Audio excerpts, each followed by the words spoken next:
ومن أحسن قولا ممن دعا إلى الله وعمل صالحا وقال إنني من المسلمين।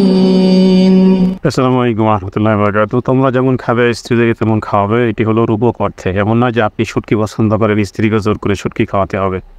আপনি বেগুন ভাজা পছন্দ করেন, স্ত্রীকেও খাওয়াতে হবে, কারণ নবীজি বলেছেন তুমি যেমন খাবে তাকে খাওয়াবে।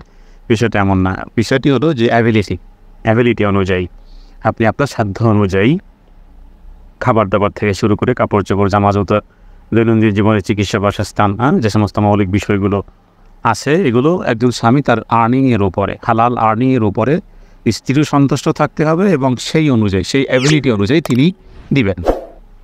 তো নারীর কাপড়ে যদি 1000 টাকা লাগে, পুরুষের শার্টে 60 টাকা লাগে, তো বিষয়টি এমন না যে তিনি তার স্ত্রীকে যে মানের কাপড় দিতে সমর্থ রাখেন, তার অ্যাবিলিটি অনুযায়ী, এর দ্বারা রাসূলুল্লাহ সাল্লাল্লাহু আলাইহি ওয়াসাল্লাম এইভাবে বুঝিয়েছেন। এমন নয় যে এক্স্যাক্টলি আপনাকে যা খাবেন তাকে তাই খাওয়াতে হবে, আপনি যা পড়বেন তাকে তাই পড়াতেই হবে, না। যেহেতু তার ক্ষেত্রটা ভিন্ন,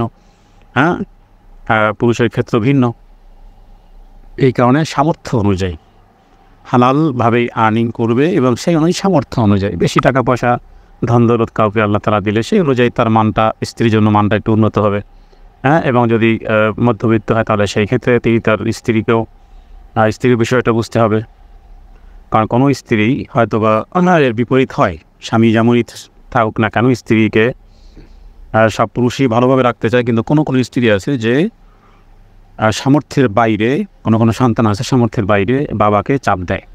একজন বাবাকে বোঝাতে হবে যে তোমার বাবার সামর্থ্য অনুযায়ী তোমার বাবাকে ঋণগ্রস্ত রেখে স্ত্রীকে বোঝাতে হবে যে আমি ঋণগ্রস্ত হয়ে কোনো অতিরিক্ত চাপ গ্রহণ করাটা শরীয়তে আমার উপরে অবধারিত করে না, বরং শরীয়ত বলেছে আমি আমার সাধ্য অনুযায়ী আমার ছেলে সন্তানদেরকে মানুষ করবো। আমাদের স্ত্রীদেরকে আমরা সাধ্য অনুযায়ী তাদেরকে আমরা তাদের দৈনন্দিন জীবন উপকরণের বিষয়গুলো আমরা সাধ্য অনুযায়ী দিব। কিন্তু কোনো পুরুষ আছে যে নিজে কষ্ট করে, কিন্তু ধার করে হোক বা যেভাবে হোক না কেন, ছেলে মেয়েদেরকে খুব বেশি এক্সপ্লেন করে, আবার স্ত্রীদের ক্ষেত্রে এক্সপ্লেন করে, এক্ষেত্রে ঋণগ্রস্ত হয়। এটা যেন না হয়, এটাও রাসূলুল্লাহ সাল্লাল্লাহু আলাইহি ওয়াসাল্লাম এই হাদিসে একটা ব্যালেন্স করতে বলেছেন। সন্তানকে এই আইফোন ম্যাক্স প্রো 14 কেজি দিতে হবে কেন? বাবার সামর্থ্য অনুযায়ী তাকে বলতে হবে যে বাবা এটি অতিরঞ্জনতাও এটাও শয়তানের একটা কর্ম। মুবাজ্জিরিন কানু ইখওয়ানা শায়াতিন। বিশেষ কোনো কারণে যদি প্রয়োজন হয় সেটা করতে পারে, কিন্তু গেম খেলতে, এরপরে স্বাভাবিকভাবেই একজন সন্তানদেরকে এইভাবে করে দামি ফোন দেওয়া, স্ত্রীদের কাপড় চোপড়ের ক্ষেত্রে আনলিমিটেড অতিরিক্ত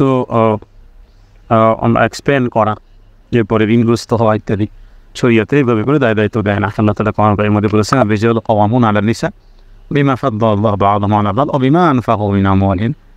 পুরুষের একটা শ্রেষ্ঠত্ব আছে যে তারা তার স্ত্রীদের উপর এক্সপ্যান্ড করে। অর্থাৎ আর্নিং আর এক্সপ্যান্ডিং যদি বরাবর না থাকে, ব্যালেন্স না থাকে, স্ত্রীকে বোঝাতে হবে, সন্তানদেরকে বোঝাতে হবে তোমার বাবার আয় এবং ব্যয়, তোমার বাবার আয়েরও হিসাব দিতে হবে, কিয়ামতের দিন ব্যয়েরও হিসাব দিতে হবে। 1 টাকা কোত্থেকে আর্নিং হলো এটার যেমন হিসাব প্রত্যেক ব্যক্তিকে দিতে হবে। এক্সপ্যান্ড কোথায় হয়েছে প্রত্যেক ব্যক্তিকে দিতে হবে। আপনার টাকা পয়সা ধন দৌলত অঢেল আছে, আর আপনি যেখানে সেখানে খরচা করবেন, এই অধিকার ইসলাম দেয়নি।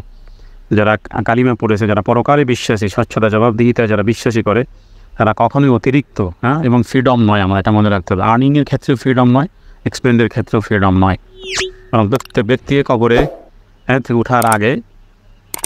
ওঠার পরে হাসরের ময়দানে প্রথম যে প্রশ্ন হবে যে তুমি কোত্থেকে সম্পদ কামাই করেছো এবং কোথায় ব্যয় করেছো, তো সেই প্রশ্নের উত্তর যেহেতু দিতে হবে এবং মাস্ট দিতে হবে, এভরিবডিকে দিতে হবে। কুল্লুহুম আতিহি ইয়াওমাল কিয়ামাতি ফারদান alone by alone, come to alone by alone, প্রত্যেক ব্যক্তিকে দিতেই হবে।